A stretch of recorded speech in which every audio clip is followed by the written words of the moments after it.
Տեր ոնց պետք է քրիստոնյան իր հանգիստը անցկացնի։ Դե, իրականորեն պիտի փոխի սովորական ընթացքը աշխարհի իմաստով, այսինքն այն իմաստով, որ իր սովորական կյանքը այդ հունից, կյանքի հունից ավելի ճիշտ, որ ընթանում է, պիտի մի փոքր անջատվի եւ տոները ընդհանրապես ինչպիսին են մեզ համար, այսինքն հոգևոր տոները դա ուղղակի հանգիստը չի, ուտուշխմուշը չի, չէ, ինքը հոգևոր հանգստի բանն, ինչպես կիրակի օրը։ Կիրակի օրն է, չէ, զատում ենք մենք հանգստի համար, բայց ոչ թե մարմնական հանգստի, այլ հոգևոր օրհնության եւ տոնակատարության համար, չի, նույն ձևով պիտի նաեւ ուրեմն քրիստոնյայի հանգիստը լինի։ Իհարկե բացառված չի, որ մարդը նաեւ ասենք նա հանգստանա ծով եւ այլն իր ընտանիքով, բայց սրա կողքին աղոթքի համար կարելի է առանձնանալ, ոնց որ Տերը ինչ է ասում, այս ավելի Պողոս առաքյալը ասում է, չէ, մի պահ օրինակ ընտանեկան կյանքից նույնիսկ հանգիստ կարող է լինել, չէ, աղոթքի համար առանձնանան ամուսնացածները, վերադառնան իրար։ Նույն ձևով ուրեմն կարելի է ասել, որ կարելի է հանգստանալ աղոթքի համար, այո, ոմանք նախընտրում են գնալ վանք օրինակի համար, այդ մի հարց ընթացքը այս պրակտիկայի մեջ, աղոթքի պրակտիկայի մեջ անցկացնեն։ Դա կատարյալ տարբերակն է, բայց ինձ թվում է ամեն մեկի համար տրված չի։ Տանիքով գնալ վանք թե մենակ։ Չէ, առանձնանան։ Այստեղ, բայց այս էլ էլի որոշելու հարց է, որովհետև քրիստոնյան պատասխանատվություն ունի իր ընտանիքի առաջ, միասին որոշելու հարց է, որպեսզի գայթակղություն չլինի։ Այս այն կարծիքով մի փոքր ավելի առանձնացման վերաքննության ժամկետը, թե մենք օտոնակը մեր տարվան մեջ ունենք այդ ապաշխարության շրջանը, բայց կարելի է նաև ուրեմն այս երկուսը զուգորդել իրար։ Արձակուրդը եւ պահուց շրջանը հնարավոր է, չէ։ Մենք այդտեն չենք անում, չենք կարողանում, հաստատ որ ես ասացի պարզապես թե որը կլներ կատարյալ։ Դե անկարելի բան չկա, կարելի անել։ Այո, եթե կամենաս, ասում եմ 1001 երթանի բան կամենում է անելու 1000 ձեռք կգտնի, եթե չկամենում 1000 պատճառ։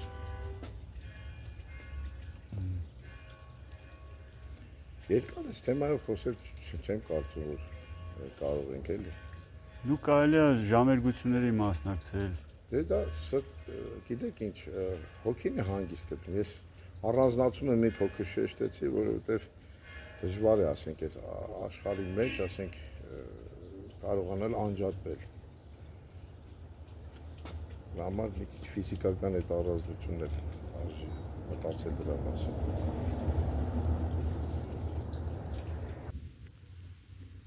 Ինձ թվում է, որ մեր դարաշրջանում, ասենք, նոր մարտահրավերներ մարդը ունի, ապրելով աշխարհում, ինֆորմացիոն էս ոսկերի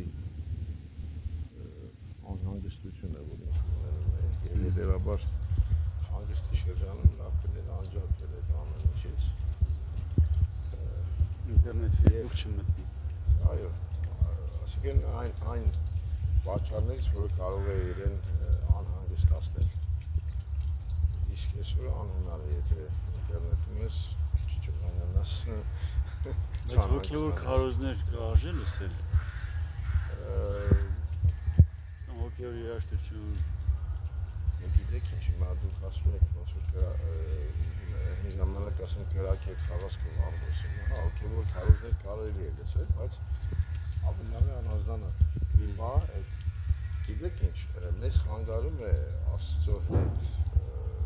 խոսելու հենց այդ հաշտարակը։ Ինչ պիտի դատարկես, հա, այսինքն պիտի առանձնանաս, որպեսզի նաև կարողանաս ձայնը լսել։ Տեսեք հիմա տարբեր ձայներ են հնչում շրջապատում, չէ՞, ուզենք թե չուզենք մեր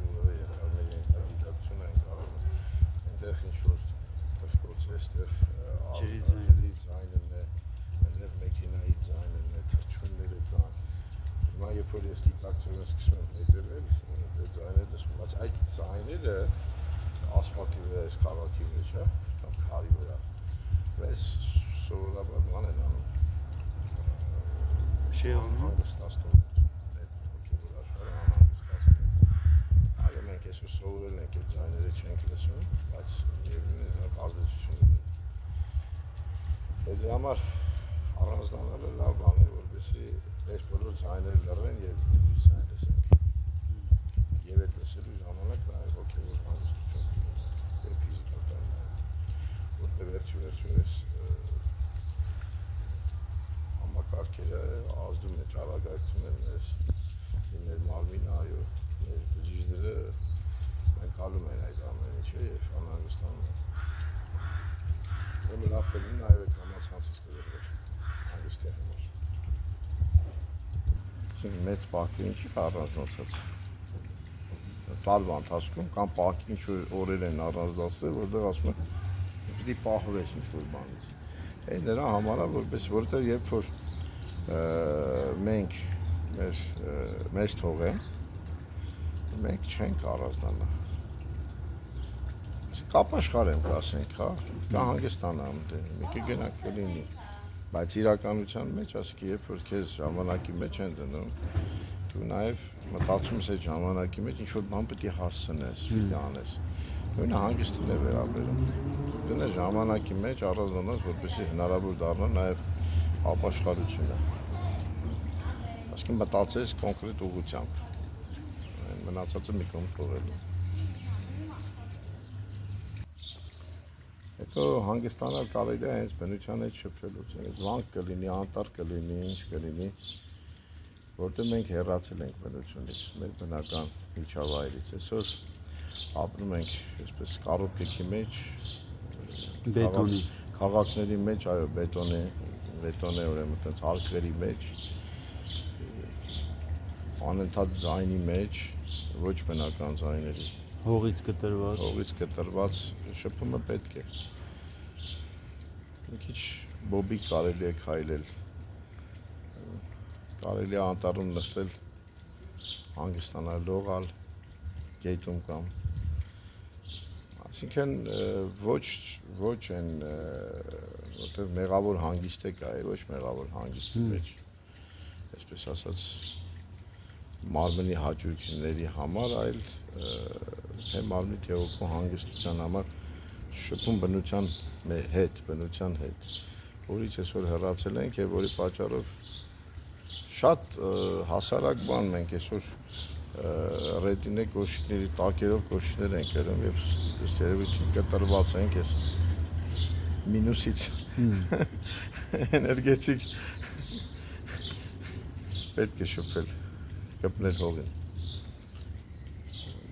որը չի կարող լավ ազդեցություն չունենալ առողջության վրա, նաև մարմնական։ Սար բարձրանալ, ծաղիկ քաղել, ուրախացնել ոմանց, ծաղիկները ոչ բնական, սա էլ հանգիստ է։ Այսինքն ոչ թե ուղղակի գնալ աշխարհիկ են հաճույքների, որ գնանք խաղանք այստեղ կամ չգիտեմ ինչ անենք այս տարածաշրջանում, այլ շփվենք բնության հետ պարզ։ Ներադարձ դեպի բնություն։ Մենք այստեղ մի ճամբար ունենք երեխաների համար, Արփալեջի ափին, մեր թեմինն է, եւ իրենց ճամբարը հենց այդպես էլ կոչվում է, վերադարձ դեպի բնություն, հանգիստ բնության հետ։